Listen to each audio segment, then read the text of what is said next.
Ini adalah FGD Tata Kelola Kemitraan Penanaman Modal kerjasama antara BKPM dengan PEBSF EBUI di Jawa Barat.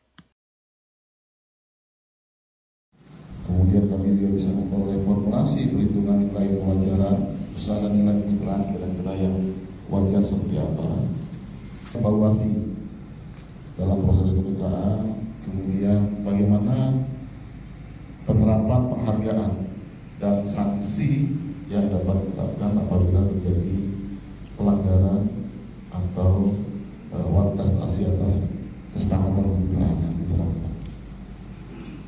Bapak Ibu yang saya hormati, partisipasi Bapak Ibu sekalian dalam penyelenggaraan FGD ini tentu akan sangat mempengaruhi kami dalam menetapkan kebijakan-kebijakan ke depan untuk merevisi Permen atau Peraturan Menteri Nomor 1 yang tadi kami sampaikan. Tentunya revisi Permen itu akan mengakomodir masukan dari Bapak Ibu sekalian yang akan disampaikan pada hari ini. Kita simak bersama paparan pengantar mengenai FGD Kajian Tata Kelola Kemitraan di bidang penanaman modal yang akan disampaikan oleh Ibu Dr. Nini Susilo David selaku Pembina Pusat Ekonomi dan Bisnis Syariah PEBSF EBUI. Pada Ibu Nini, kami persilakan. Selamat pagi Bapak Ibu sekalian, salam sejahtera untuk kita semua. Assalamualaikum warahmatullahi wabarakatuh. Salam. Jadi saya di sini mewakili Pusat Ekonomi dan Bisnis Syariah. Ini sebuah entitas yang ada di Fakultas Ekonomi UI dan namanya juga Pusat Ekonomi dan Bisnis. Jadi kita bicara bisnis, apakah itu syariah atau tidak syariah, itu adalah sesuatu yang memang melekat di dalam kegiatan BKPM pada hari ini. Jadi kami ucapkan terima kasih atas kehadiran Bapak-bapak, Ibu sekalian dari para pengusaha besar. Di sini saya tidak usah sebutkan satu-satu, dan para UMKM terutama yang menjadi mitra dari perusahaan besar. Di sini hadir, selamat pagi Pak Andi, Ibu Ana dari BKPM, terima kasih atas kehadirannya. Kemudian ada juga dari Direktorat Pelayanan Fasilitas Berusaha dari BKPM, Biro Hukum dan Staf Khusus Bidang Peningkatan Pengusaha Nasional. Kemudian selamat datang kepada Wikindo, sudah ada. Kemudian dari IWAPI, tadi Ibu, terima kasih atas kehadiran Ibu Rahma. Kemudian dari BPJS Tenaga Kerja, di sini dari kemarin ya kita sudah bertemu. Kemudian DPMPTSP Kota Depok, saya sudah berkenalan tadi pagi sempat lihat ketutupan itu. Kemudian dari Dirjen Pajak ada 2 orang. Terima kasih atas kehadirannya. Nah, kalau usaha besar di sini ada 11 usaha besar: PT Indonesia Weda by Industrial Park, PT Daikin Industries Indonesia, PT Indakiat Pulp and Paper, kemudian PT PepsiCo Indonesia Foods and Beverages, PT Beta Paragon, PT Satelit Nusantara 3, PT Nonsum Chemical Indonesia, PT Denso Manufacturing Indonesia, PT Wanjet PMI Indonesia, PT Cisarua Mountain Dairy Tbk, dan PT Data Center Galaxis. Kayaknya ada Vision Plug ya tadi saya lihat. Dan dari UMKM ada Arasak Mandiri, sudah hadir. Suci Atas Wayang, Kreasi Intan Permata, Pemenang Cahaya Selera Tuan Nyonya, yang tadi saya sudah ketemu. Oh iya, Nakama Berkah Sejahtera, Cikaras Sumitans, kemudian Abadi Utama Sukses, dan Mitra Berkah Indonesia. Ibu Bapak sekalian, FGD kali ini sudah dijelaskan tadi oleh Pak Andi, tapi kami untuk supaya lebih efektif, kami dibantu oleh 4 orang fasilitator, yaitu di kelompok A ada Ibu Dewi Sukma, Mbak Dewi Sukma, Desuk, itu di A, kemudian di B itu Giorgio Gragatika, kemudian Trihandoyo di kelompok C, kemudian Afida di kelompok D. Jadi ini supaya berlangsung lebih bagus. Nah, untuk jelasnya saya jelaskan mungkin sekilas saja apa menjadi konsep kajian hari ini. Kita memiliki outline latar belakang, tujuan kajian, tujuan FGD tadi sudah dijelaskan, landasan hukumnya kita lihat sekilas saja. Konsep kajian mungkin nanti akan dijelaskan, kemudian bahan FGD dan kuesioner, konfigurasi objek kajian dan panduan pengisian kuesioner. Kuesionernya itu memang banyak, jadi harus dipandu karena di sini mengukur antara persepsi kepuasan hari ini saat ini dengan harapan ke depan. Jadi nanti akan dibimbing dalam pengisiannya dan ada diskusi interaktif dalam pengisian, dan sesudah sholat Jumat nanti data yang diisi oleh Bapak Ibu sekalian itu sudah bisa dilihat hasilnya, dan itu akan menjadi bahan diskusi kita semua. Di sini mungkin yang nggak mengisi kuesioner kayak Dirjen Pajak itu bisa memberikan tanggapan terhadap apa yang menjadi keinginan atau tanggapan dari para pengusaha. Kemudian kesimpulan sementara dan penutup. Slide selanjutnya, ini latar belakang kita, artinya tadi sudah banyak dibicarakan oleh Pak Andi, jadi kita skip aja. Kemudian tujuan kajian tadi sudah dijelaskan oleh Pak Andi juga. Kita mengevaluasi peraturan Menteri BKPM, Investasi dan BKPM nomor 1 tahun 2022 dengan membuat kira-kira kalau dirincikan ini akan lebih bagus atau tidak, karena di dalam aturan di Indonesia, undang-undang di Indonesia itu mewajibkan adanya regulatory impact analysis, yaitu analisa kalau kita atur apakah lebih bagus dibandingkan kalau kita tidak atur. Nah, jadi ini sesuatu yang akan menjadi kontribusi Bapak Ibu sekalian semua di sini, apakah sebaiknya diatur atau tidak. Nanti kalau Bapak Ibu sekalian tidak puas dengan apa yang kondisi ada, dengan ada yang dirinci oleh peraturan ini, kepuasannya jangan dikasih 10 ya. Kalau 10 kan puas banget. Kalau kecewa ya kecewanya berapa gitu ya. Jadi kalau nggak puas banget ya nilainya 1, kalau puas banget 10, nilainya ada di antara itu. Kemudian dari hasil itu akan kita memberikan rekomendasi tentang tata kelola kemitraan, dan akan mungkin ada perubahan di dalam peraturan Menteri BKPM nomor 1 tahun 2022. Kemudian kita ingin melihat berapa sih kira-kira apakah benar peraturan ini sudah menciptakan multiplier effect atau malah justru sebaliknya. Tahu? Kemudian membuka peluang akses pasar dan rantai pasok kepada UMKM di daerah. Jadi kenapa UMKM dijadikan di sini juga? Karena ini menjadi bagian dari objek dan partner dalam kemitraan. Slide berikutnya, tujuannya tadi sudah disebutkan oleh Pak Andi, jadi saya tidak bisa menjelaskan lagi. Tapi mungkin yang menarik adalah tadi kewajaran di dalam kemitraan itu berapa wajarnya sih kalau bapak-bapak, terutama dari perusahaan besar, berapa ini bersedia mengalokasikan dana untuk kemitraan. Kemudian formula monitoring dan evaluasi itu nanti akan kita bisa dapatkan dari pengisian kuesioner dan pengenaan sanksi yang dapat diterapkan, karena kalau kami melihat pengenaan sanksi sudah dilakukan oleh KPPU gitu ya. Dan apakah itu saya tidak tahu apakah Bapak Ibu sekalian dari perusahaan besar sudah pernah dapat sanksi administratif. Kemudian apakah sudah pernah dapat penghargaan. Jadi kami juga ingin melihat adanya penghargaan di mana usaha Bapak Ibu sekalian memang memberikan kontribusi yang sangat bagus kepada bangsa dan negara. Slide berikutnya. Nah, landasan hukumnya tuh banyak sekali. Perpres nomor 10 tahun 2021, Undang-Undang 25 tahun 2007 tentang penanaman modal, Perpres 49 tentang perubahan peraturan Presiden nomor 10 tahun 2021, detailnya bagaimana.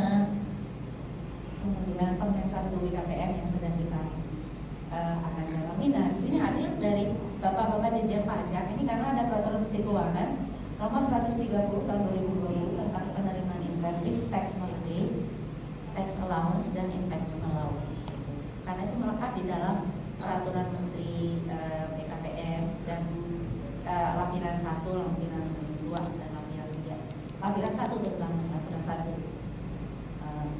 Di situ udah ada KBL-nya banyak, 183 benar-benar.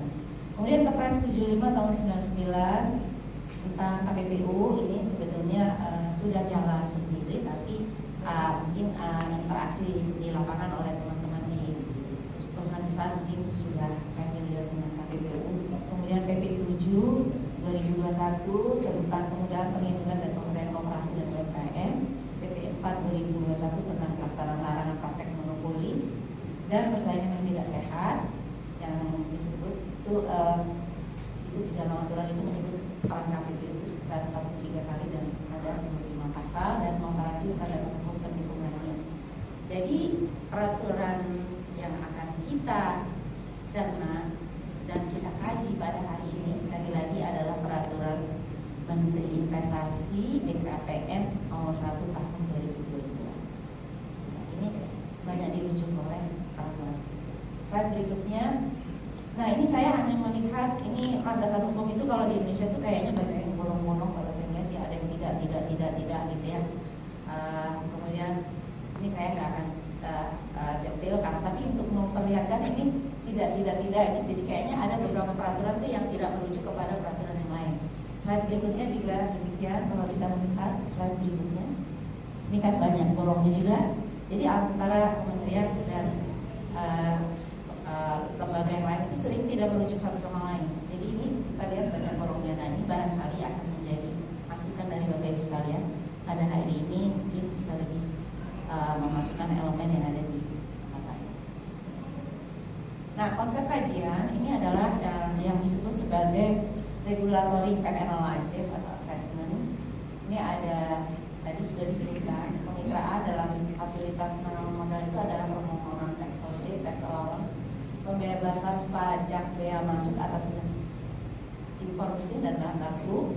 Itu ada di Permen Investasi 1 nomor 2022 dan khususnya di lampiran 1. Kemudian ada di lampiran 2 itu yang dibahas secara umum terkait dengan UMKM. Jadi kalau kita melihat di atas itu ada gambar itu ekosistem kewirausahaan. Ekosistemnya itu banyak bicara mengenai kebijakan, tapi juga bicara mengenai culture dan kebudayaan dan sebagainya. Ini sudah melekat di dalam kuesioner yang ada. Kemudian ada prinsip-prinsip penanaman modal. Di sini kita melihat dari apa yang ada di perusahaan tersebut yang bermanfaat bagi perusahaan tersebut, tapi juga kita ingin melihat bagaimana impact-nya kepada masyarakat. Jadi kita tidak hanya perusahaan sebagai sebuah entitas yang terisolir di dalam alam semesta ini, dalam Indonesia, tapi dia menjadi bagian dari kontributor multiplier kegiatan kepada negara. Jadi ini kita akan adakan RGD. Apa yang Bapak Ibu sekalian di sini secara tidak langsung merepresentasikan mengenai regulatory impact analysis. Dan kemudian kami akan membuat dan menyimpulkan apa yang sudah menjadi keinginan Bapak Ibu sekalian. RGD tidak hanya diselenggarakan di sini, tapi juga diselenggarakan di Morowali, di Surabaya, dan di Maluku Utara. Jadi kami sangat berterima kasih Bapak Ibu sekalian hadir di sini mengkontribusikan sesuatu yang menjadi milik kita bersama. Slide, nah ini adalah bahan kuesioner sebetulnya sudah masuk di dalamnya, saya tidak usah mengulang lagi. Slide berikutnya. Nah di sini ada mungkin Bapak Ibu sekalian ini ada elaborasi khusus dan umum. Jadi kalau kita melihat yang perusahaan besar ini kita menanyakan mengenai tax holiday, tax allowance dan pembebasan pajak. Mungkin kalau UMKM nanti menemukan itu kalau tidak relevan nggak bisa diisi. Karena mungkin memang yang mendapatkan tax allowance, tapi kalau memang bisa dapat tax allowance why not gitu ya. Jadi kita berharap diisi nanti semua kuesionernya, memang kuesionernya banyak tapi cuma melingkar-lingkar. Jadi yang mungkin Bapak Ibu sekalian nanti perhatikan, kalau perusahaan besar misalnya atau perusahaan kecil yang ada menjadi partner, apakah dalam pola inti plasma atau dia semuanya ada dari A sampai G, kemudian lagi A sampai C. Jadi kalau misalnya Bapak Ibu sekalian di inti plasma saja dan tidak mengerjakan yang lain, ya nggak usah diisi yang subkontrak, waralaba, ngapain gitu. Tapi kalau misalnya ada perdagangan umum, misalnya bagian D, ya nanti diisi bagian D saja. Jadi Jadi nggak usah inti plasma. Kalau memang nggak ada inti plasmanya, ya ngapain ngasih inti plasma kan ngomong waktu saja. Nah kemudian kalau jadi ada inti plasma, subkontrak, waralaba, perdagangan umum, distribusi dan keagenan, rantai pasok dan atau bentuk kemitraan lain, misalnya bagi hasil, kerjasama operasional, usaha patungan, penyumber luaran atau outsourcing dan pembangunan sarana prasarana. Jadi kelihatan porsinya gede banyak, tapi untuk bagian yang ini itu hanya diisi sesuai dengan apa yang dilakukan oleh Bapak Ibu sekalian. Kemudian slide berikutnya, nah panduan pengisian kuesioner ini adalah tadi sudah saya katakan ya, kuesioner banyak banget ya. Cuma pertanyaannya 197, tapi cuma ngelingkar-lingkarin ya Bapak Ibu. Kita sudah ngetes kok, kira-kira 1,5 jam udah selesai. 56 menit udah selesai. Kuesioner khususnya 134 ini ngelingkar-lingkarin. Sebetulnya dilingkarin kepuasan. Sekali lagi Bapak Ibu sekalian, kalau puas, dulu kan waktu sekolah kalau dapat nilai 10 tuh seneng banget, ya kan? Jadi kalau puas kasih nilai 10. Kalau belum puas ya jangan kasih 10, bisa kasih 4, bisa 5, 6, 7 terserah. Jadi nanti lingkarin kepuasan. Jadi Bapak Ibu sekalian mohon jujur untuk mengekspresikan perasaannya terhadap peraturan ini.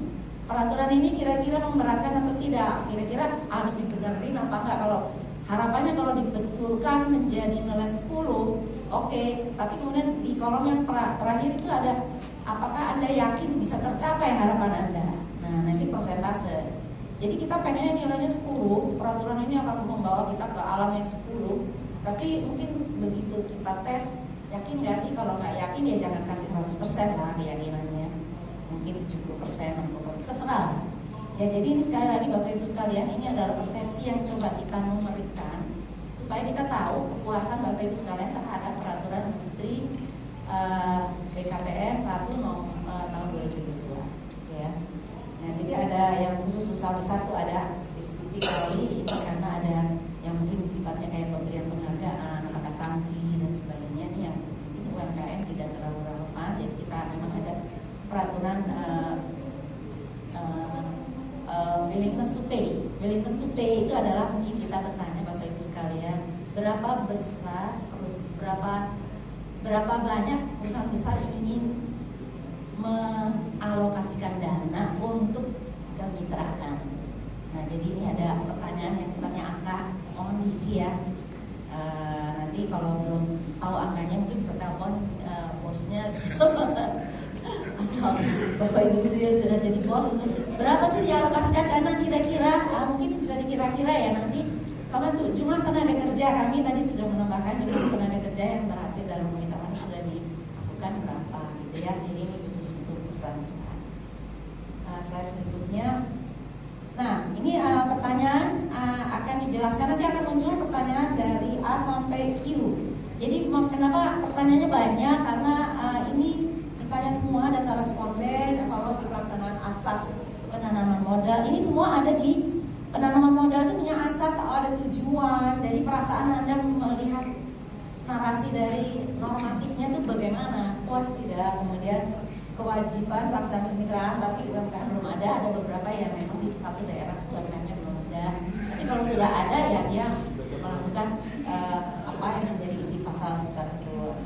Kemudian kewajiban online single submission, kewajiban berkelanjutan, kewajiban pelaksanaan kesepakatan pembinaan, pelaku pembinaan, kewajiban pembinaan usaha besar, kewajiban terintegrasi secara elektronik, penghargaan, sanksi administratif, penyelesaian perselisihan, pelaksanaan komitmen kemitraan, insentif kemitraan, preferensi negara investasi. Ini khusus untuk negara besar. Kita soalnya akan melakukan perbandingan Indonesia dengan Malaysia dan Thailand. Jadi kita ingin kalau perusahaan besar itu apakah lebih prefer invest di Indonesia atau di negara lain. Jadi kalau sudah melakukan investasi di negara lain di mana? Jadi kita ingin membandingkan Indonesia itu rapotnya bagaimana ya. Meskipun kita sudah punya rapotnya, versinya World Bank, tapi kita pengen tahu versinya Bapak Ibu sekalian. Itu bisa dong, masa sih suara kita nggak bisa didengar gitu ya. Terus kemudian evaluasi keseluruhan. Oke Bapak Ibu sekalian, saya kira itu slide berikutnya sudah masuk di kuesioner. Nah Bapak Ibu sekalian, ini ada barcode yang bisa di scan dan itu muncul kuesioner yang masing-masing dari kuesioner umum. Ini barcode-nya ini ada di meja, dan tadi saya lihat di meja-meja sudah ada. Nanti kuesioner khusus juga ada barcode-nya sendiri. Mohon bisa, kalau ada kesulitan mohon diberitahukan kepada fasilitator. Ada kesulitan nggak mencapai kuesionernya ini. Oke ya. Kemudian kuesioner yang ketiga juga ada. Kuesioner khusus ini bicara mengenai data responden, kemudian jenis kemitraan, apakah inti, plasma, subkontrak, waralaba, perdagangan umum, distribusi dan keagenan, rantai pasok, bentuk kemitraan lain. Itu mohon diisi hanya yang sesuai dengan yang dilakukan oleh Bapak dan Ibu sekalian. Ya, nggak mesti diisi semua. Kemudian pencadangan alokasi sektor usaha bidang koperasi dan UMKM dan dampak multiplier. Saya kira itu kalau ada pertanyaan nanti bisa tanya ke fasilitator. Saya juga akan briefing kok. Jadi kalau pertanyaan kuesioner willingness to pay itu adalah data responden. Kemudian tax allowance-nya sudah dapat nggak? Kemudian tax holiday sudah ada nggak? Ini nanti teman-teman dari Kementerian Keuangan ini Dirjen Pajak sudah ada hadir di sini. Kemudian investment allowance, kemudian insentif bahan baku dan master list dan sanksi administratif. Oke. Nah, kalau khususnya untuk besar tadi slide berikutnya ini sudah ada. Nah, oke. Kita sudah sampai di pengisian kuesioner, Bapak Ibu sekalian. Di depan Bapak Ibu sekalian di meja masing-masing sudah ada fasilitator. Monggo fasilitator menjelaskan atau memandu pengisian kuesioner itu. 1 sampai 10 sama isian. Jadi ada yang skala 1 sampai 10 sama nanti persentase itu ditulis aja 1 sampai 100%. Pertanyaan. Yang mengisi kuesioner besar-besar sama UMKM aja. Terus kecuali yang WTP hanya khusus untuk usaha besar. Lalu bisa diisi menggunakan handphone masing-masing atau pakai laptop. Wifi-nya global.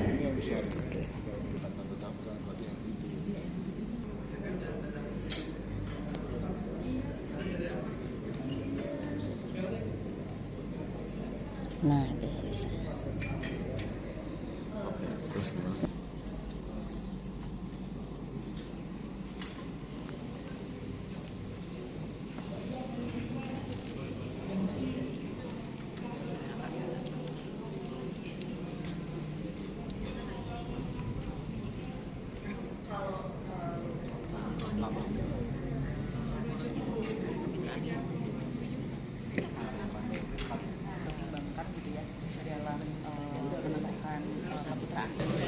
Iya.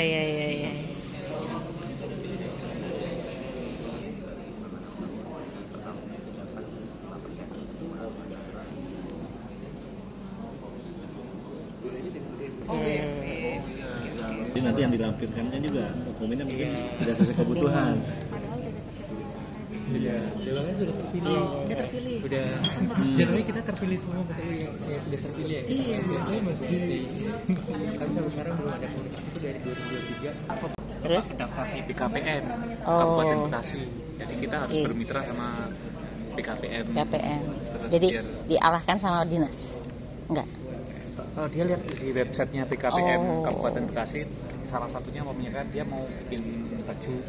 Oke. Mau bikin itu dia cari yang bermitra sama BKPM itu yang konveksi siapa aja, yang alat safety kayak Cita, sepatu safety, terus kayak helm, kacamata yang berhubungan sama K3 itu. Kalau nggak dimasukin nggak ketahuan. Enggak ketahuan. Masuk list bahwa ini yang jadi Usahanya apa? Hmm. Nah, kita didatengin tiap tahun itu sama BKPM didatengin terus ditanyain terus seminar. Oh iya. Penawaran gitu ya. Dan direkomendasikan Mas. Saya kan dari Astra. Saya kan tadinya perusahaan ini kan soal Indonesia. Nah, soal kan kita suka isi udah lama. Saya kan itu. Mungkin kalau dari Unilever ada yang masuk silakan ya Bu. Saya mau Iya. Maju aja Bu. pengadaan itu kita direkomendasikan sama soal.